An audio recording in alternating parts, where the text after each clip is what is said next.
And now, from beyond our dimension, this is the JeffMara podcast. Here's Jeff. My guest is Rafael Lugo, also known as Skits The P.L.K, Prophet Lucid King. He's a Bronx-born hip-hop artist whose journey transcends music, blending his ET experiences with high-vibrational, multi-dimensional hip-hop. Skits, thanks for joining me and welcome. It's an honor to be here. Thank you for having me, and I feel super welcome. So thank you so much. Well, it's my honor to have you. And if you don't mind, let's start with how all this ET contact began. Sure, 100%. I definitely don't mind. Okay, so for those that don't know, I'm what they call a lifetime experiencer. I've had experiences since about the age of 5 or 6, and in my earlier experience, kind of, I don't know, journey, right? In my early journey, it was a lot of fear kind of based stuff that was happening to me just due to the lack of knowledge, right? So if you're 5 years old and you're having grays come in your room and you don't know what a gray looks like, it can easily be misinterpreted for, a demonic entity or something like that. And being raised in the religion that I was raised in such a religious background, I feel as if a lot of my earlier experiences were tainted with the thoughts of them being negative, when in reality, they were actually as kind and gentle as they can possibly be as beings. So in my earlier on, I guess, career in these experiences, um, I think the earliest experiences I've had have been with the Greys. I just remember being 5 years old, and this is something embarrassing to kind of admit as well. I've always been terrified of the dark because of these experiences and not being kind of educated on what was happening to me. So I've had a twin-sized bed in the corner of my mother's and father's bedroom growing up for the longest time because I just couldn't sleep alone. I was just traumatized by what was happening to me in the earlier stages. Were you also having a lot of nightmares as well? Well, not nightmares. It's some people would call it sleep paralysis, and I would tell you why. So I just remember being like 5, 6 years old. I'm sleeping in my bed, and I have this technique in which I would wiggle my toes. And I knew that if my toes wiggled while my eyes were closed, then I wasn't, under any control of any sort. But if I couldn't move my toes, then more than likely there would be something in my room. And on this specific night, I went to go wiggle my toes and they wouldn't move. So I knew when I opened my eyes, I was going to see something. And I saw the traditional, what some people would call a gray, right? Really big bulbous head, two dark almond-sized eyes, small slit where the nostril is, two kind of like holes where the nostril should be, small slit for the mouth. And then I saw another one standing in my doorway and another one standing in the hallway. So there was three of them.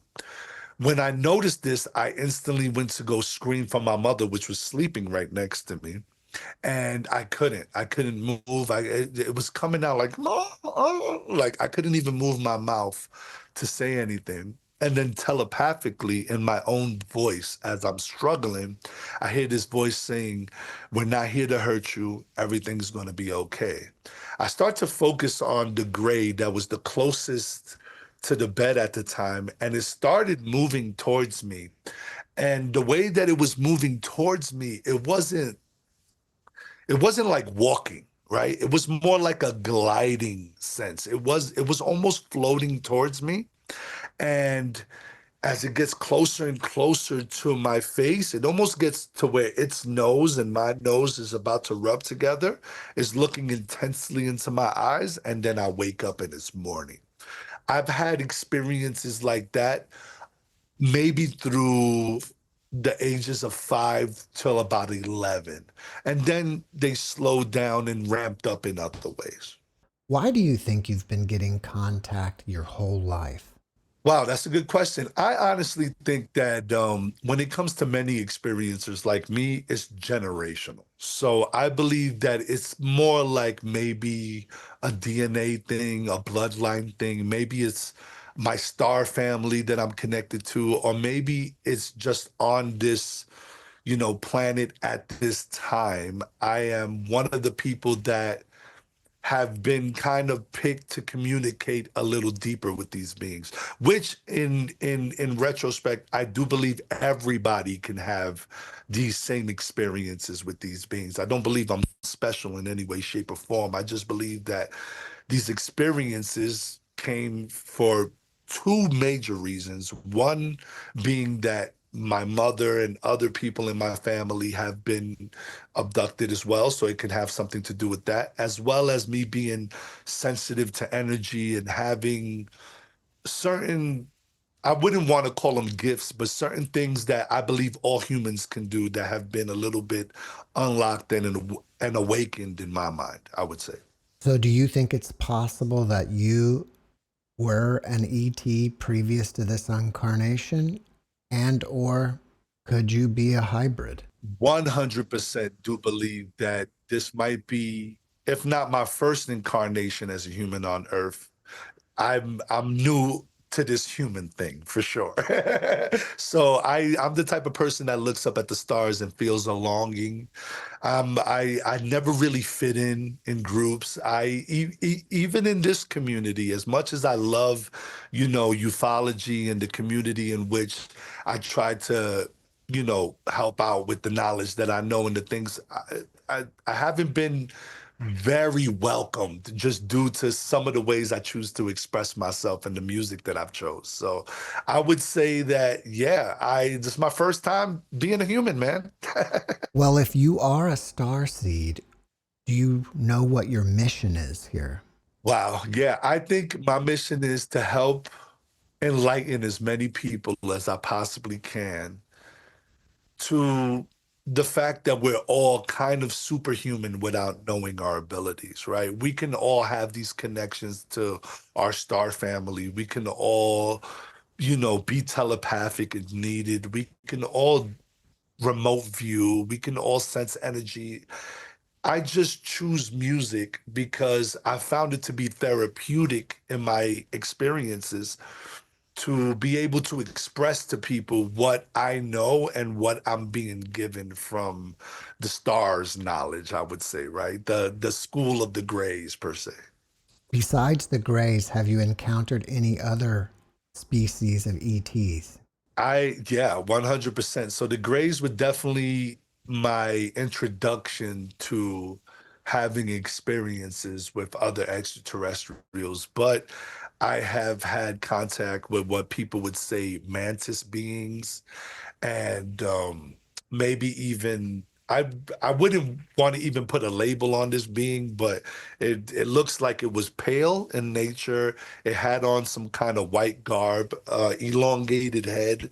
Some people has told me it was an Arcturian I was connected to at that point, but I can't be sure. I've seen tall grays before, and they look almost identical to what the short grays look like, but 8 to 8.5 feet tall with longer necks and smaller heads.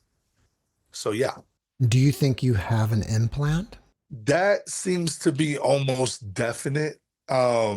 Miss Denise Stoner, when she came over my house to interview me in my beginning stages of going through these experiences, she told me to like look around, my lower areas of my body, like the bottom of my feet and my toes and stuff like that, and look around with like a black light, see if anything shines. And sure enough, I've on multiple occasions have found, things that shined that shouldn't be there, or have woken up with triangular incisions and things like that. So yeah. Once you got older, have you had face to face contact with ETs? Okay, so it's kind of weird to say, right? Because a lot of the times that I have contact with these beings, if it's not in a meditative state, which leads me to believe that I should be walking in the direction of channeling in my future. But for now, the face-to-face contact has always been under some sort of hypnotic state. Like I was always under some sort of control while being in control, if that makes sense. It's almost like they take out the part of my brain that has to do with fear and protect, like having to protect myself, and they keep me docile enough to be friendly to them. So it's like I don't even blame them when they do this, right? When they, because a lot of people would say, "Oh, they put you under some control. It has to be evil." But I think it's because these beings are so frail that if I were to be, let's say, aggressive out of fear or in some way, I can just move my hand in a certain way and break one of their arms or something like that. So I think a lot of the times that I'm under control when I'm with these beings, it's for their protection and my own. Are they putting you in that state of mind, or are you intentionally meditating, trying to contact them? When I'm with them, I've I've always been put into that state of mind. So they have a way to get me into some sort of trance that allows me to be very agreeable and docile. When I want to have contact, I've noticed that it's just meditation. A lot of people ask me what I do to get, like, let's say CE5s, have UFOs fly overhead, or to connect with these beings, like, let's say before I write a song and I want to put like information in my lyrics or something. The best way to explain the way I contact is with a childlike imagination. I tend to empty out my brain and look into the darkness of my mind. And if my intention is correct and I'm truly, truly aligned with positive intention, what ends up happening is within that darkness, images appear. And images always appear from the right side of my brain to the left side of my brain, and I can never hold on to the images. I never seem to have control over how long I have the information. I have it, I know it, and then it leaves. So if an ET friend wanted to show me the landscape in which it lived in, it would look like a photo coming from the right side of my mind. And then when it crosses where my third eye would be around my forehead, it's like I would be engulfed in the photo. I can feel the grass on my feet. I can smell the air. I am face to face with this being in that moment, and the photo continues on, and the connection leaves. Whatever images or information I get when that photo or image tends to slide in the beginning of my mind tends to be the download or the information that I'm getting from these beings. In one occasion, I remember being in meditation, and this being that connected with me literally told me, "I want to show you how much I loved you." And it felt as if every cell in my body was being hugged at the same time, simultaneously. I have two beautiful baby boys. I've been married to my wife, Melissa, for 20 years now, and 20 years plus, and I still haven't felt any connection of love, even relatively close to what this being showed me physically in that moment of meditation. And then the funny part is after I pulled out of that moment, he said, "And that was only 20%. I couldn't give you the whole thing because you wouldn't be able to maintain it." So the amount of love that this being had for not only me, but humanity as a whole, it's unfathomable, it's uncalculable. Like, you can't calculate it. It's just, you just can't calculate it. It's amazing that you're saying that, because near death experiencers will encounter beings that give them the same experience of, like a love bomb. Wow. That's actually really cool to know. I mean, a lot of people, I remember in one of the conferences I did a talk at, there was this person that had a near-death experience. And there's this specific time that I remember I was just on the cusp of, like, still feeling that these abduction experiences might be something in my head. Like, I'm a crazy person, they're not really happening. And I was making all this negative music, and I was just doing gangsta hip hop and anything that I thought was popular music at the time, talking about killing and drugs or whatever, is the kind of music I was doing. But I was just awakening enough to the point where I was doing meditational practices before I went into the recording studio. And this particular day, I just remember lighting a candle. I have this soft gaze on this candle, and I'm meditating in my studio. And I see this white dot in the darkness of my mind once again, which I think a lot of people need to pay attention to the darkness of their mind. Sometimes people don't get their minds still enough to understand the information that does come in. But at that point of my meditation, I see this little white light. And then as I'm focusing on this white light, it rushes to me like a train going through a light tunnel. Like it just comes to me and engulfs me. I feel like I'm being pushed through this light. I'm moving fast through it. Everywhere around me is engulfed in light. And then all of a sudden, I can see myself in a third person view, floating in the middle of what think is the universe. And at that moment that I see myself, I instantly get the feeling of like what some people call the Kundalini or the Godhead or whatever, is where I felt everything everywhere, all timelines at once. I can't even explain the amount of just energy and feeling that I was feeling at this time of meditation. I mean, the best way to explain it is if you was in a field, I can feel what it was like to be every blade of grass individually. At the same time, what it felt like to be the left wing on a butterfly flying overhead. At the same time, to know what it feels like to be the leaf in the tree, like just literally everything, every person, every experience. And then it's like I'm pushed to the side and I'm in this kitchen and I'm floating above this refrigerator, and I know I'm floating above it because I'm seeing the refrigerator from the top of the refrigerator. I'm not that tall. I'm floating like the corner of this kitchen, and I can see this man and this woman like having a fist fight with each other in this kitchen. Like the man is beating on his wife, and my music, current music that I had on SoundCloud at the time, was playing in the background. It was almost like it was fueling the situation. And I simultaneously felt all the negativity that the man was giving his wife and all the pain that his wife was receiving. And then once I felt it, was engulfed in it, knew what it, I was pushed into another scene in which I'm floating over this brown kind of, I like to call it like a broham, like an old Lincoln car. And there's this guy in the passenger side, and he's tying up and he's wrapping this rubber band around his arm, and he's getting ready to do what I believe to be heavy drugs. And once again, my music is playing on the radio, and he's getting this euphoric buzz for like doing this negative thing while listening to my music. I sense the feeling of the drug. I sense the feeling of how he feels all nasty and the negativity. And all of a sudden, I'm pushed back into the middle of the universe, and I can see this ocean.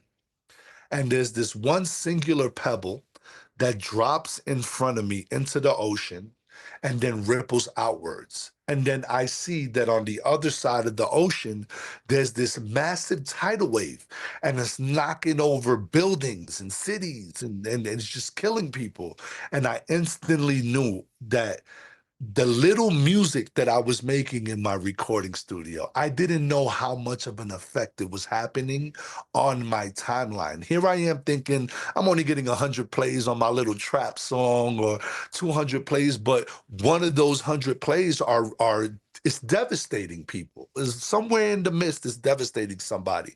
At that point, I knew not only I can't even curse in a record no more. I need to use this gift of music in a more positive way. I needed to tip the scale in the other way. I was finally shown what was happening behind the doors, and I just wanted to be a part of the positive side of what was happening behind the door, and not so much of this negative aspect that truthfully I didn't even really believe in. It was this character that I wasn't being. And this person that I am now, Skits the P.L.K, because I used to go by Schizo, now I go by Skits the P.L.K. It feels more authentically who I was supposed to be from the beginning. Took me a while to get here, but blessed to be here. So I feel like that experience I had kind of like mirrors an out of body or a near death experience. I want to go back to where you were talking about images entering your brain. I had a guest on, a medical doctor, and we were talking about how your brain picks up images or information just like you were. And he was telling me that it comes in through the right side, just like you do. But it's just images and symbols. And then the left side makes sense of it and creates a story around. Wow. So that would make sense of why it enters the right and then slowly leaves the left. It gives me the opportunity to process the information that these beings might be giving me. That is a huge wow moment for me. So I Mhm. appreciate you bringing that to my Yeah, attention. I mean, it was new information to me as well because I thought that all of this information comes to you through the pineal gland. He Oh, was wow. saying, no, it's the right side of your brain. Wow, so that's amazing. Yeah, so Yeah. that's always been. And you know what's funny is I've never had, like, a lot of people also say, can you conjure the image, or like, can I close my eyes and like have a prophecy of the future or something? It's never like that. It's almost like their form of communication. They're not speaking to me verbally. They're giving me the whole book in a picture. So it's like, instead of reading the book line by line, paragraph by paragraph, they're just like, dude, this is all the feeling that I want you to feel right now. Who I am, where I come from, how it smells, feels, and I get that beautiful moment. And sometimes it stays with me, and sometimes, unfortunately, it fades away. You mentioned CE5s earlier. Do you go outside and see crafts? I 100%, when I have the time, I love to go out there and to see fives. I feel like it's the easiest way to get yourself into a state of mind in which these beings know you're open to communicate with them. And it's my way to sort of kind of like validate to myself that they're still here and floating around and with me. Now, once again, not every time I go out to do a CE5 with other people or by myself, I get an experience. It's not like I'm that skilled in my, being an experiencer, but it seems to happen always at the right time. Like when I'm at one of those low points, when it might have been like a year and a half when I haven't had a communication, or I haven't had, seen a UFO or a light in the sky. And I'm just like, man, are you guys done with me? Like, am I supposed to even be doing this anymore? And it's like in that exact moment, they almost know to just give me that love to either float overhead and then two lights split apart. One stops and the other one blinks red and jarts off. Like, and oh, okay, you are here. And I remember asking a friend one time, I was like, how do they know to be there at that certain time when I'm like right there? Like, sometimes I go out there and they're just like, I'm not with it today. I'm not your dog. You can't just call me and I show up, right? But when I'm at my lowest, or when I really need that validation, they show up. And my friend said, time doesn't exist, and they just know when they need to be there if they're truly connected to you. And that's the beauty of having the CE5s, is you strengthen that connection. So that's why I love to go out there and do that. You bring up a great point because sometimes we have discussed, are the UFOs that are out there, maybe thousands of miles away or hundreds of miles away, really picking up our thoughts? Or is there a being right next to us that we can't see that's putting on a light show for us? Wow. You know what? I would like to say a little bit of both, right? Why can't both of those be true? Why can't it be that you've always had this kind of being that is just one dimension to the side, that can kind of see you and kind of interact with your life, that every now and then knows when you need that gift of enlightenment or that gift of appearance? And then maybe a lot of these UFOs are thought based. So I think science is starting to catch up now with how much we don't know about, reality, consciousness, and thoughts and all that stuff. But the way I contact these beings, or the way I like to tell them, hey, I would love to see you today, is a childlike imagination. I like to imagine a really bright spotlight coming from the crown of my head and just piercing all the way through the universe, down through my feet, all the way through the earth and out the other side. And I feel that there are some beings that really want to communicate with humanity, that if your intention is pure enough, they can see that thought light, they can see that imagination, and it's just an easy way to triangulate them to you, where you are. In the way that you do contact ETs, have you had some sort of experience where you felt like you've actually like touched one? Okay, so earlier on, the experience I've had with my friend Tim, which shout out to Tim Tactical for hooking us up and kind of setting this up and helping us out here to get together. But he likes to call it the School for the Grays. And when I was with them, I mean, they were holding my hand, just I just remember those long fingers being wrapped around my palm. I mean, I'm 6'1", and their long fingers just dwarfed my hand, just made my hand look so small.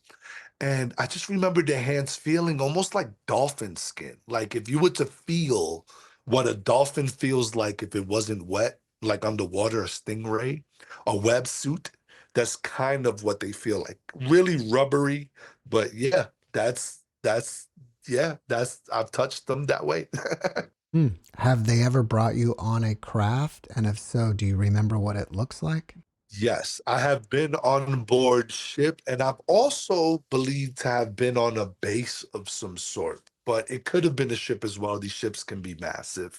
But yeah, I remember one time I was laying down in bed and I was levitated out of my bed, and I just remember the blanket kind of falling off of me, and I'm as stiff as a board, almost like that scene in, if anybody's watched that one movie, The Craft, when they're doing stiff as a board, light as a feather, or whatever, and the person just kind of like super light and just floating stiff as a board. Well, I just remember just I was being as stiff as a board. I floated out of my bed and I started floating towards my wall where my window was. And I just had this thought of like, wow, is this really happening to me? When once again, I'm like in that sleep paralysis type phase in which I can't move my body. So it's not like I'm like, whoa, my arms are flailing around. I'm like literally at attention, as stiff as I could possibly be. And I just remember looking at the wall and going, yo, my feet are about to hit this wall, it's going to hurt. Like even though I was going slow, I had this feeling of like these whatever's happening is going to squish me like an accordion, thinking they could get me through this wall, and they can't. Like what's going to happen to me? And sure enough, my feet go through the wall. And I don't see a hole form. It's not like, Who Framed Roger Rabbit? You throw a little hole on the wall and stick your arm in it, like it's literally a wall, and then there's no longer any form of solid to the wall. I'm just going through it. I don't see ripples neither in the wall while it's happening. It's just a solid wall that I'm going through. It's almost like I'm the one deforming, not the wall. And as I'm going through it now, I'm waist in. I'm still going through it. I'm chest in. I'm getting really nervous because I feel like my head's about to pop off when it gets to the wall. And sure enough, my mouth goes to where the wall is, and I can taste the plaster. I could taste the wood, the concrete. As my nose goes through the wall, I could smell the plaster. I can smell the wood. As my eyes and forehead, is almost like I can feel a suction go, and then I'm outside. I'm in a bright light, and I see this tree that's in my backyard, and there's this light, and I know now that I'm gonna go through this tree. So now I'm kind of like angled up head first, not feet first, and I'm going through the branches, and I'm getting the same sensation. I'm looking at this branch and going, it's about to hit my head, and it goes through my skull, and I can smell the branch, I can taste the branch, and it goes out of my chin, and I'm I end up on this craft. I don't remember getting on board. I just remember the white light, and then I remember waking up and I'm on this table and I have gauze. I'm wrapped in gauze. And the reason why I say I'm wrapped in gauze is I know it's not like actual gauze. It's almost like their version of like when you're on board and they have to sterilize you. That's the hospital gown they give you while you're on board. And what it feels like is it covers my body from neck all the way down to about my calf muscles. And it's skin tight and it looks and feels when you touch it like gauze. It's the best way to explain the suit that they give you when you're on there. And it feels like maybe I just put my hands up in this room and it slaps on me and it's just skin tight. Like, I don't know how they put it on me. I've never seen it. I don't remember it. Maybe one day when I get regressed, I'll have that, that luxury. But just remember there was no beings around me, nobody around me. And I just get up off the table and I see this archway. Also, it's all kind of like gunmetal silver inside, but it's like no rivets, no seams. So it's like a perfect sheet of metal was folded perfectly to make this arch bubble. And there's this archway. I walk out, and there's this like small hallway that looks kind of curved and arched. And as I touch the wall of this hallway kind of deal, it goes translucent and I can see outside. So it's like anywhere that my hand touched, it was almost like the ship knew I wanted to see what was outside and it gave me the ability to see it. It went uncloaked in that it didn't open up for me. I was still feeling something solid, but it was clearly I could see outside. And right next to where I was living at the time, it was Oviedo, there was this farm in which they grew astroturf.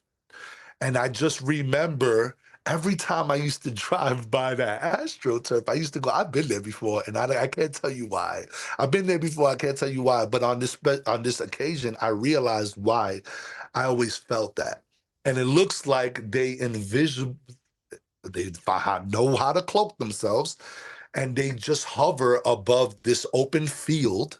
And I just happened to be in the ship at the time. And when I rubbed my hand on the wall, I was able to see that I was floating maybe 15 feet above the field. And I was able to see the highway in which I'm always driving, going, I've been there before. I've been there before, but now I'm on the flip side. So yeah, that was my experience. And once again, I don't remember being let off.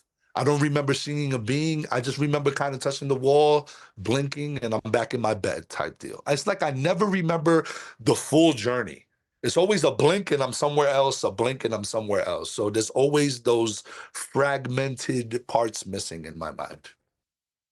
It appears that the majority, if not all of your ET experiences are positive. Do you think that the ETs are benevolent? Okay, so I'm from the school of thought that for us to say that they're all positive, right, would be kind of not being true to just knowing the evolution of things, right? If I were to say they were all positive, then I would have to discredit every negative encounter that any other alien abductee has had. So I can't say that they're all positive. I would say that they're similar to people, man. We all have our bad apples and we all have our good apples, and we all have our good agendas and we all have our bad agendas. We all have our good plans, bad plans, whatever, right? Good and bad. I just believe that some highly advanced civilizations have less of the negative aspect and more of the positive aspect, in which the people that communicate with us, the beings that decide to communicate with us, at least in my knowledge and the people that I have spoken to, have been positive. And they only want you to know that we are all connected and we're all one. So I don't know too, but I've heard negative stories and I don't want to take away anything from any of those people that have gone through those negative things. So I would say I'm from the school of thought that believes the yin and yang. There's both in every category, but I would lean the scale towards positivity. Can you tell us about your contact with the mantis being? What happened? Yeah, 100%. Yeah. So all right. So in this occasion is kind of right after I've had that experience that I knew I couldn't rap in a negative way no more. And I'm already making positive music, and kind of a couple of months later, I'm doing what I normally do. Before I write a song, what I like to do is I like to put myself in a centered state. I like to meditate, light an incense or something, a couple of candles, get into the vibe. And then I kind of ask the universe to give me what they want me to kind of write down if I don't have an agenda already on what I want to write down. So, in this particular time, I was looking for inspiration. So, I went deep into meditation and I get this sense that somebody wants to talk to me. It's kind of weird. It's almost like a doorbell's being rung in my mind. No bells going off, but I just get this like spider sensey feeling that if it's okay, I would like to communicate with you. So I say, fine, yeah, it's totally cool. In this occasion, this being didn't want to have just a mental communication with me. It was preparing me for a close encounter, like a face-to-face talk, but it knew that I couldn't handle what it looked like. So it's kind of like teaching a baby how to walk, right? You have to start by holding his hand, but move this leg and move that leg. So this was this being's way of going. Eventually, in your path of enlightenment, however long it takes, I could be 79 when it happens, but whatever, eventually we are going to meet face to face. And this is the process in which we start preparing you to do that. He didn't say that, but once again, with these beings, a lot of what they say is 1 second downloads. You know it all in a second. They give it to you in books, not lines and paragraphs. So I had that knowing that it was preparing me for a close contact. So I said, okay, what do you want me to do? This conversation is happening all telepathically. I'm not saying out loud while I'm meditating. Okay, what do you want me to do? I'm saying this in my mind. And it goes, look into the corner and just like open your eyes, but have a soft gaze, like keep them kind of squinted and look into the corner. I'm going to manifest in your room next to you physically. Like that's what it's telling me. And I'm like, okay, I'm going to do this. So at this point in my mind, I'm kind of having that battle that all experiencers have. It's like, am I talking to myself or is this really happening? Right? Like, do I want this to happen so bad that I'm having this internal dialogue with myself? Or is this physically happening to me? So I just kind of go with the flow, open myself to the possibility that it could be true. I start gazing into the corner, and sure enough, this black smoke kind of starts appearing next to me. And I mean, it's a mist that turns into a solid form. And it's just like anything in your peripheral vision. You can kind of see what it is, but you can't really make out what it is.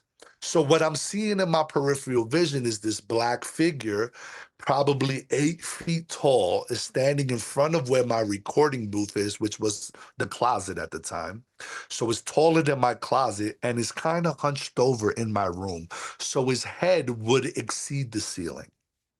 And it's got like these kind of like arms that are like up here. And I can't fully see that it's an insect, kind of praying mantis like being. But I get the idea that it's a solid form in my room with skinny arms and like kind of like there's a solid form in my room. I start getting this fear thing going on to where I really need to see what this thing is. So I get this idea in my head where I want to kind of like turn my head really fast to look up, this moment of like curiosity where I want to look up. And before, it's almost like before I can think it, before I can think the idea of turning my head, I get this instant thought in my head that goes, if you turn your head to look at me, I'm not going to be there. I'm going to disappear. I'm doing this for your own good, pretty much. Like if you look at me, it could disturb you to the point where you could die, like have a heart attack. Like you're not supposed to be looking at what you're about to see. So I was like, okay, I went with the flow, kind of sat back in my chair and just continued to soft gaze into this corner without looking. And then I go, what do you want? Let's start with what's your name? Like, what's your name? Like, what do they call you? And instantly in my head, I see a flash, and it's like a long name that starts with an Oz, Maradataz. It's like something so big and long, I can't even pronounce it. And it senses that I'm having trouble saying it. So it goes, just call me O. which is the first letter of the big word that it gave me. So I said, okay, what do you look like? Like, why can't I look at you? Like, what do you look like is the conversation. Next question I asked it. And it gives me a flash in my head. It's like this white piece of paper or like white paper, and there's a cockroach on his back, kind of flaring, like moving his arms around and has the neck. Then I go, oh, like I get a little disturbed that right now in my room there's like this huge insect, right? And it goes, yeah, if you knew what you look like in your past life, you wouldn't be so judgmental. And we both mentally start laughing. And I get this sense of, for the first time, I can sense this being has a sense of humor. We're laughing together. I can feel the laughter. And once again, I'm having this struggle. I'm like, yo, am I really having this like connection with this mantis being right now? We're laughing, we're joking, we're talking. I have to ask it a question that would kind of cement that I'm really having an experience and I'm not making this all up in my head. So I go, okay, if this is really happening to me and we're really having this conversation, I need to know how you got here. And then instantly I just see subquantum kinetics. And then the communication goes off. It's like a blink snap, and he goes from solid figure to nothing there. And I instantly go to my computer and I go subquantum kinetics and I just type it into the computer. I don't know why, but it was like an instant out of meditation to my computer. I need to know if this was true. And I write down subquantum kinetics. And as I'm looking for any paper, I find a paragraph and it states it's known to be the reason for time travel and moving large distances in space. And it was the pretty much the validation I needed. And then a couple of years later, I get on a podcast with Preston Dennett and Dolly Saffron, and she was able to confirm for me that that is a being that she's known of called O, and what I'm being, ushered into is like a program in which it's for pilots pretty much, is where they show, citizens how to pilot crafts for whatever reason. So yeah, there you go. Thanks for sharing that with us. Yeah, sure.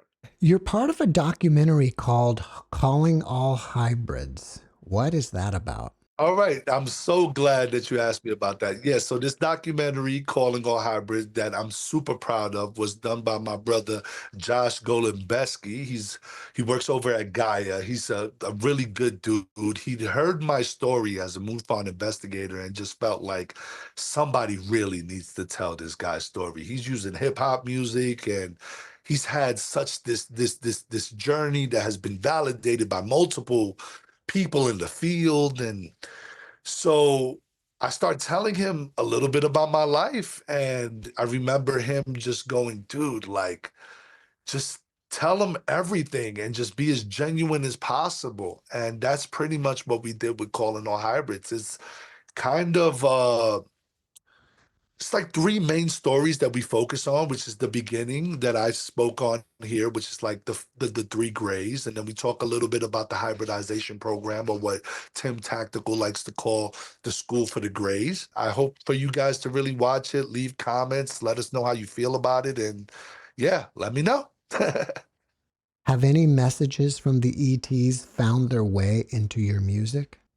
My brother, it's the only way I know how to make music now. I mean, I try not to tell people that a lot of my music is downloaded because I don't want to be cheesy about it, or like have people be like, "Oh, he's a grifter. Look, he's telling people that ETs are giving them information and that's why you should listen to the music." But in reality, it's the way I meditate. So it's just the way I know how to do my information. I just know that music hits people a lot different, and it tends to resonate on a more vibrational level. And I think what I'm trying to do with my music is I try to get the proper tones, the right beats. I try not to use dark tones, dark key scales. I try to really focus on and hone into what I'm saying. And if it's not talking about something specific like, humanity and where we should be going at the time, or talking about the positivity in which we should be showing each other and love and light or all that stuff. I mean, it's usually based around making sure that as a listener, that we're not alone, that we have this connection and that we can do extraordinary things as humans. Can you give us an example of one of the messages? Yeah. Let me see. It all started with stardust, melodic harmonics and thoughts. That be the sauce that defines us.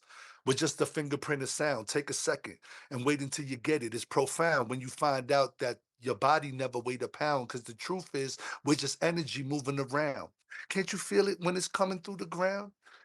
That's why we dance around the fire so loud. See, I'm proud of the vibes that we founded, the vibrations, the fountain of youth when you're grounded. We're running barefoot to the top of the mountain, eating sun rays in the days like we're counting calories. It's things like that. Like, That's cool.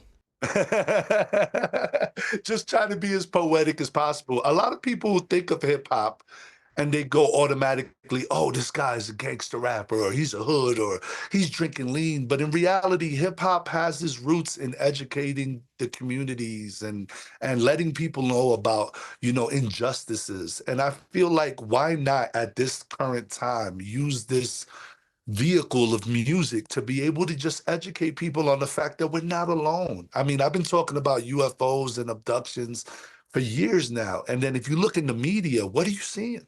And a lot of people need to understand, which I would love to bring up at this time, that a lot of the stuff that we're watching in the media, I would be careful with, because a lot of it is fear mongering.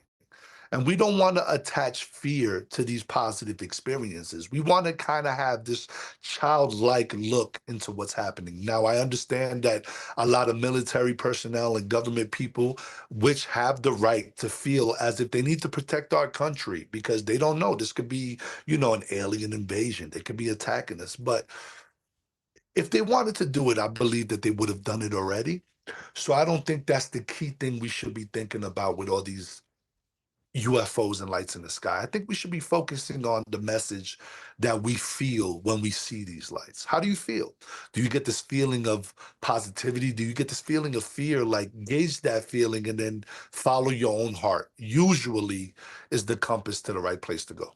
I should have asked you earlier, if people want to watch the documentary, where can they see it? Well, if you want to watch the documentary, which I'm strongly hoping that you do, I would go on Amazon Prime, because that's where it is. You can go to Amazon Prime and check out Calling All Hybrids. And if you want to talk to me personally, or if you want to check out any of my music, you can search me up on all of your streaming networks. Anywhere that has any kind of music being played, you can just look up Skits The P.L.K. So that's Skitz the P.L.K, and all of my music will come up. I'm dropping so much music in 2025. I feel like it's the time to really ramp up some talks and live streams and try to do a couple of conferences this year, really open myself up to really putting out that message in a strong way. So you can go to schizomusic.com. You can check out all of my music on all streaming platforms just by searching Skits The P.L.K, and you could go watch Calling All Hybrids on Amazon Prime right now. Is there anything else that you're working on that you want people to know about? Well, I just dropped a new song called Calm, so I would love for you guys to go check that out. Do as many downloads as you can. That always helps in supporting get this message out there. And like I said, I'm just dropping a ton of content this year. I'm relaunching my podcast, the Hybrid Podcast, in which I'm trying to do what you're doing, just trying to connect with people in the field and really get a feel for what's going out there. Maybe if other experiencers spoke to other experiencers, there might be some more things that come out of these conversations. So I'm just trying to be one of those guys that, just be my authentic self while I'm podcasting and see, who I can connect with on a real level. So yeah, that's pretty much what you can look forward to. You can always just hit me up on schizomusic.com, and anybody that hits me up on any of my social media networks, I always answer back. I'm not one of those people that you hit up and just leave you on red. I got you. So just hit me up. Before we wrap it up, can you leave us with one last positive message? For sure. The positive message that I will leave you with is, as cheesy as this sound, be kind, be good to others. I feel like a lot of people don't understand how far that really goes. Like in this community, I would love to say that I've been welcomed with open arms, but unfortunately, I haven't had the biggest kind of outpour of love just due to whatever circumstances that might be.